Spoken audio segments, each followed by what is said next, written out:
السلام علیکم۔ قرآن کی جو یہ آیت ہے الا المودۃ فی القربہ، یہ قبیلہ قریش کے بارے میں آئی ہے کہ کم از کم تم میرے اب قبیلے کا تو لحاظ رکھو، تم میرے اوپر اتنی سختیاں کر رہے ہو، میرے اوپر اتنے مظالم ڈال رہے ہو۔ قبیلے کی جو جتنی مودت ہوتی ہے، ایک محبت ہوتی ہے، ایک بھائی چارہ ہوتا ہے، تمہیں پتہ ہے کہ میں حق بات پر چل رہا ہوں، میرا حق کا پیغام ہے، تم میرا ساتھ نہیں دے سکتے، نہ دو، مجھے تم سے کوئی اجر نہیں، میرا اجر ہے میرے رب کے پاس ہے، لا اجری الا اللہ، میرا اجر تمام کا تمام اپنے رب کے پاس ہے۔ تم اتنا تو کم از کم خیال کرو کہ جتنا ایک قبیلے والا ایک قبیلے والے کا خیال کرتا ہے، تم نہ میرے ساتھ مل کے میرا اس حق دعوت حق میں شامل ہو کر کام کرو، لیکن مجھے تکلیفیں تو نہ پہنچاؤ۔ مودۃ فی القربہ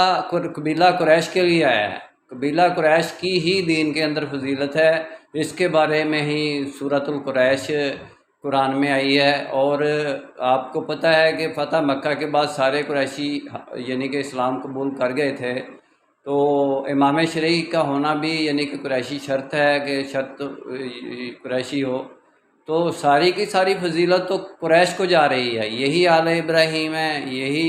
یعنی کہ محمد رسول اللہ صلی اللہ علیہ وسلم کی آل ہے، جیسے کہ آل موسیٰ و آل ابراہیم یا آل ہارون یا آل فرعون،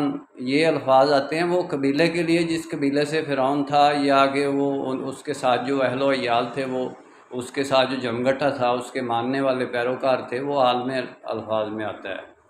تو یہ آل یعنی کہ انبیاء کی اولاد ہے قبیلہ قریش، تو یہ تو آل ہے، آل اسی کو آل کہتے ہیں، اسی کو یعنی کہ امام شرعی کے لیے انتخاب کیا گیا ہے۔ انشاءاللہ ڈیٹیل میں بات پھر ہوگی، نسبت وحدت خدمت خیر کے ساتھ۔ اللہ حافظ۔